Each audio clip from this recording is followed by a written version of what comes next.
Well, not too long ago, it was floated out there. Don't know how serious it is, but certainly got a lot of people talking. And that's about the elk farm situation here in Alberta. And I guess the proposal is to once again go down and allow people to go on. And I don't want to use the word hunt, but shoot elk in a fenced or penned environment. And no shortage of outrage around this, and a lot of it centered with my next guest, Delinda Ryerson, who's the Executive Director of the Alberta Fish and Game Association, joins us. First of all, Delinda, thanks so much for taking some time. Absolutely. No, this is a very critical issue to the Alberta Fish and Game Association. And yeah, you hit the nail right on the head. Here we go again. We fought the introduction of the game ranches back in the 90s, and unfortunately lost that battle. And this was also proposed, a lot of people may not remember, about 11 years ago in 2009. We have record of our president then insisting that, the Alberta Fish and Game Association be involved in consultations relating to what they were proposing as Cervid Harvesting Preserves, which is what they're calling them today. So we're back here again. We found out about the Alberta Elk Commission lobbying the provincial government back in January.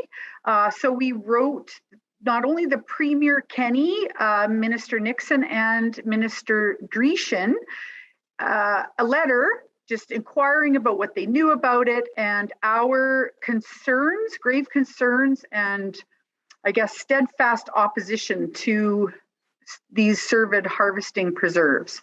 There's a whole suite of different ecological issues related to it. I think most importantly is the spread of chronic wasting disease. Yeah, I definitely want to get into the CWD question, but just before we do, let's talk a little bit about, I guess, what the main driver is on behalf of the elk ranchers, and that is to stimulate economics. They're claiming upwards of $500 million a year and 300 jobs. In your mind, Delinda, is that worth, and here's the perfect segue into chronic wasting disease, is that worth the potential spread of this disease for economic reasons? Absolutely not. This is, 300 people, 300 jobs, and the implications that this would have not only ecologically and economically for 300 jobs, it's ridiculous. Also, we're going to see a decline in public support for hunting if they try to sell this as a form of hunting.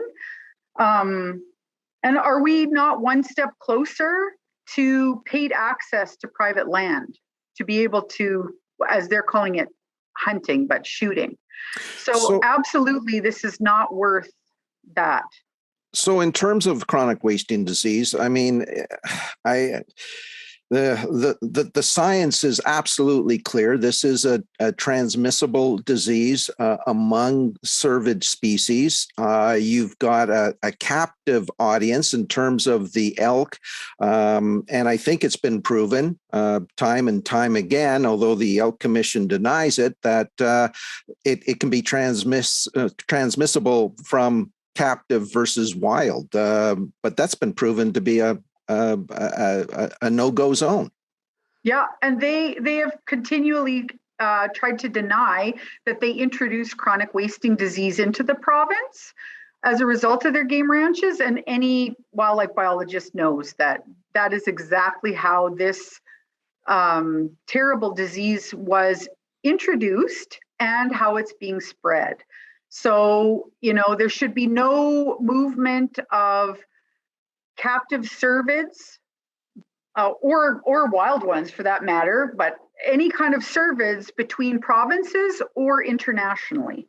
That is just going to continue to propagate this problem. And as this issue propagates, it's going to only detrimentally influence our ungulate populations. And it's bad enough now. We've demonstrated it in high prevalences in buck mule deer and elk. What if this thing starts to spread more into other cervids like caribou that are already in trouble in some of our national parks, or into moose that are, subsistence to Indigenous communities and things. So, yeah, it's terrifying, actually. Of course, Delinda, I know that you're very much aware of the fact that a number of years ago, the hog situation in Alberta, wild hogs were allowed to be hunted in a penned environment, and now these things have escaped, and they are listed as an invasive species. Absolutely. So this is another example of what they coined the term livestock diversification. It's painted with the same brushes, these innovative tools that they want to use for recreational hunting, but not enough research done. Introducing, and I don't even like to use the word wild because they're not wild. These hogs for opportunities for people to have these kind of penned hunts. Well, absolutely, they get out. They're totally ecologically destructive. They'll eat, ground nesting birds and their eggs and small children if they could get a hold of them. So they're very invasive. I think they're known as one of the most widespread invasive species, or widespread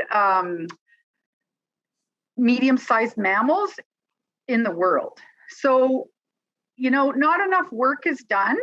And now we have this huge issue, and who's left to clean up some of these ecological disasters is the taxpayers, and it's in the name of giving these, entrepreneurial opportunities to a handful of people. Same thing with the game ranching. It's a handful of people that are going to benefit, and as we propagate chronic wasting disease and its potentially, detrimental effects on human health, and us exporting, crops, or, the decline in our ungulate populations, absolutely unacceptable. We know enough about it, which we, should have known about the boars, that we need to stop it immediately. Delinda, you made a point earlier about the damage to the reputation of hunting. Let's explore that for a moment, because do you think the average person living in a city or anywhere that maybe is not involved in hunting can make a distinction between what would happen in one of these penned environments versus what you and I and 100,000 other Albertans go out and enjoy on a seasonal basis? Well, because of, their experience and potentially no background in the importance of hunting as a conservation tool. And the importance of it is as a North American kind of heritage. No, they're not going to understand the difference. And quite frankly, I think it's going to look bad for ethical hunters. And we're not going to get that public support that we need, and try to, get other people interested in this important sport. Well, I know that the province is looking at doing some roundtables, whether those are in person or virtually. We haven't heard yet, but I got to imagine that you, along with your 20,000 plus members of the AFGA, will be fairly forcefully, I would think, putting out some opinions on this move. Absolutely. We're trying to make this front and center. It's that important to us. And I think it's that important to, just the average Albertan to understand, to increase their awareness about this important issue. I think a lot of people are just looking at it like, well, what would the harm be by giving, these poor ranchers this entrepreneurial opportunity? But there are very, very serious consequences, as we talked about, both ecologically, economically, and the hunting reputation. So we can't let this just go ahead. All right. Delinda, thank you so much. And of course, we'll be watching and look forward to chatting more about this topic with you down the road. Absolutely. Thank you, Michael.